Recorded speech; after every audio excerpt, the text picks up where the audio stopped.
서하초등학교가 주택 제공과 해외 어학연수 등 파격적인 조건을 내놓으며 학생 유치에 안간힘을 쓰고 있습니다. 베트남 축구대표팀의 신화를 쓰고 있는 박항서 감독이 선수단과 함께 고향인 산청군 생초면을 찾았습니다. 거제의 한 병원에서 체형 관리를 위해 주사 시술을 받은 환자들이 몸에 염증이 발생해 고통을 호소하고 있습니다. 낙동강유역환경청이 드론을 활용해 고농도 미세먼지와 유해물질 배출 사업장을 특별 단속합니다. 계속해서 경남 소식 진주에서 전해드립니다. 함양 서하초등학교가 학생 유치를 위해 주택 제공과 해외 어학연수 등 파격적인 조건을 내놓았습니다.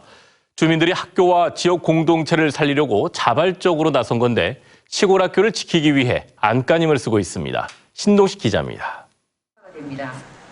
전교생이 10명 남짓인 경남 함양의 한 초등학교가 설명회를 열었습니다.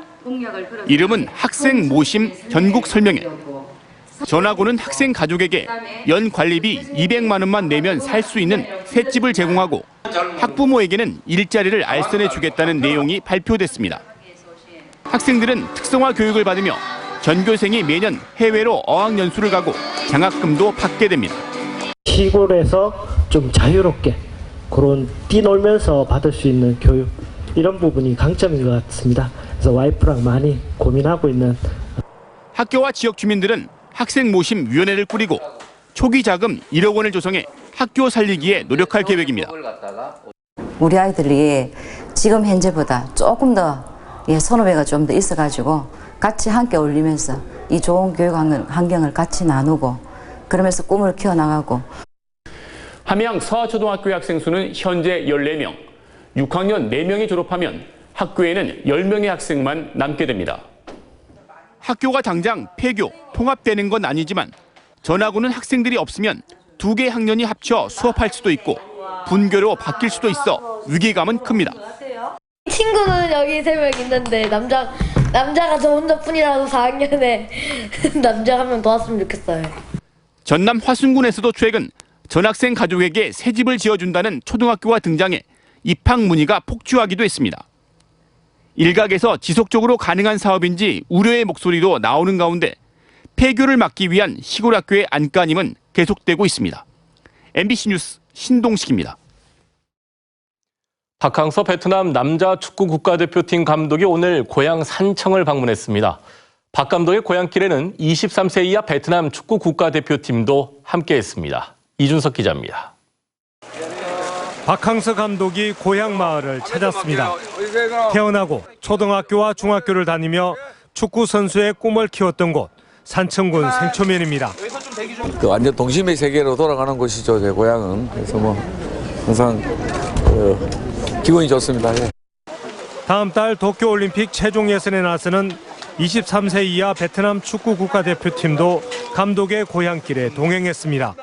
박 감독은 제자들과 생가로 이동해 96세 어머니에게 감사의 인사를 올렸습니다. 우리 선수들이 우리 어머니한테 용돈도 얼마 드린지 잘 모르겠는데 드리고. 스승의 어머니를 찾아뵙고 싶다는 선수들의 요청으로 대표팀의 고향 방문이 이루어졌다고 박 감독 측은 밝혔습니다. 한국에 사는 베트남 사람들과 관광객들도 박 감독과 베트남 축구팀을 환영하고 응원했습니다. 하나만큼 좋아요. 사이드 받다고 너무 감사했습니다. 산청군과 주민들은 베트남 축구 대표팀의 승리를 기원하는 기념 촬영으로 환영식을 대신했습니다. 박 감독의 소탈한 성격에 맞춘 겁니다.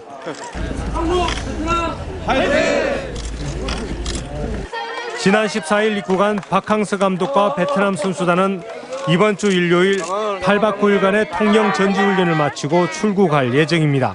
MBC 뉴스 이준석입니다. 진주시의 버스터미널과 고속버스터미널을 진주역 인근 가호동으로 옮기는 진주 여객 자동차 터미널 도시개발구역 지정과 개발계획 수립이 고시됐습니다. 공동 시행자인 진주시와 STS 개발은 내년 상반기에 터 보상과 사업 시행자 지정, 실시 계획 인가를 거친 뒤 하반기부터 터 조성 공사에 들어가 2025년쯤 터미널을 운영할 계획입니다. 이 사업은 2005년 도시계획시설 지정 이후 재원 확보와 일부 여객 사업자 반대 등으로 14년을 끌어왔습니다. 사천의 동서를 잇게 될 항공산업대교의 실시 설계비 14억 원을 국비로 확보해 오는 2021년 착공이 가능하게 됐습니다. 한국항공우주산업 카이가 위치한 산암 용현면의 항공 관련 산업단지와 곤양 축동 지역의 신규 산업단지를 연결하는 항공산업대교는 길이 850m로 왕복 2차로로 지으며 추정 건설비는 492억 원, 완공 시기는 2025년입니다.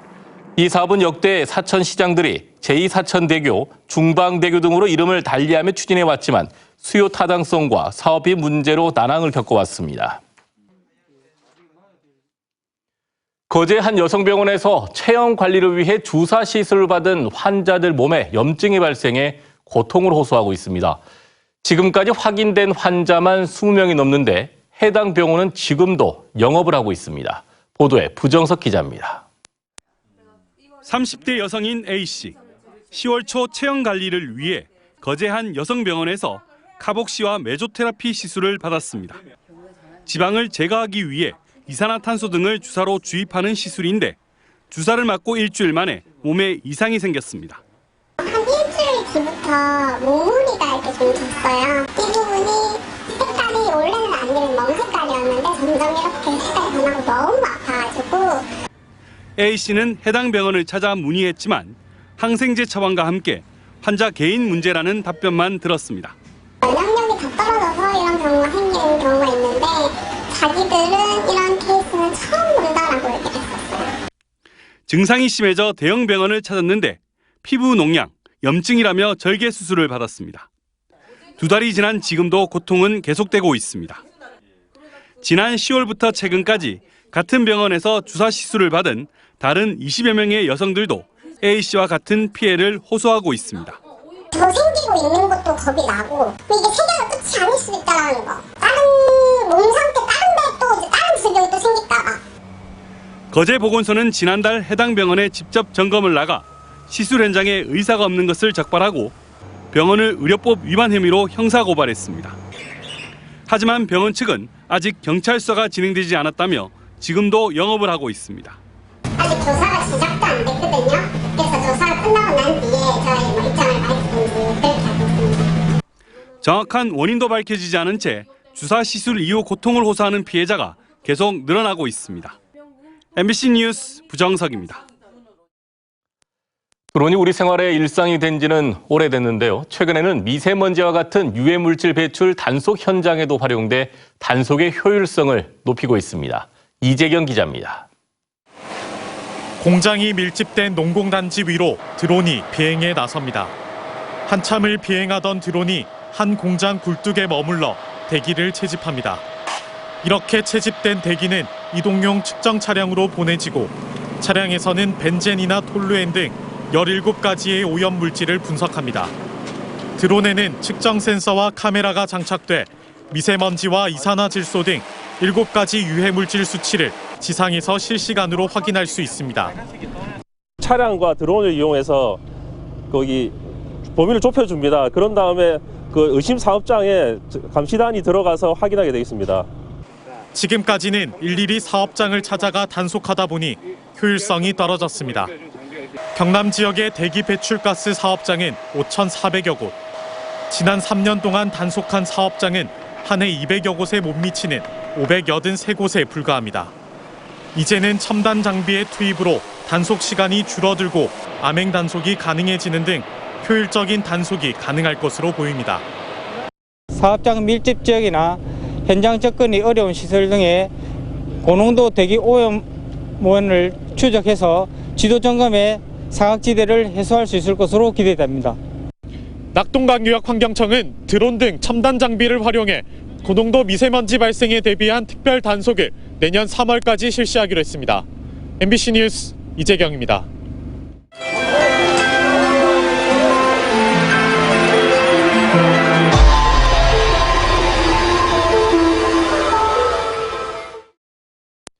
다음 소식입니다. 국립경상대학교가 경남과학기술대학교와 통합대학교 교명을 제정하기 위한 면접조사를 오늘 진행했습니다. 면접은 통합대학교 교명을 제안받고 이를 공유해 상호 토론하는 방식으로 교수와 직원, 학생, 졸업생 등을 대상으로 5명 안팎의 조별 상호 토론으로 40분씩 진행했습니다. 한편 두 대학은 오는 31일까지 누리집을 통해 통합대학 교명과 제한 이유를 묻는 온라인 설문조사를 학교 관계자와 시민들을 대상으로 실시합니다. 하동에서 광양 순천을 오가는 국도 2호선 광양시 국도대체우회도로 전 구간 공사가 마무리됐습니다. 익산지방국토관리청은 미개통 구간인 광양시 증군에서 진정까지 7.8km 구간에 4차로 공사를 마무리하고 오늘 오후 6시부터 차량 통행을 시작했습니다.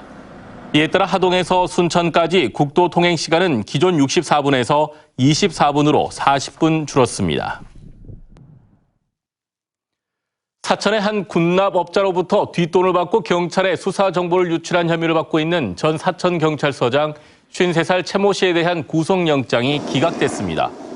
명재권 서울중앙지법 영장전담 부장판사는 범죄 사실 중 상당 부분 혐의가 소명되지만 순영한 금품의 규모 및 내역, 범죄 전력 등에 비춰 현 단계에서 구속의 사유와 필요성, 상당성을 인정하기 어렵다며 영장 기각 사유를 밝혔습니다.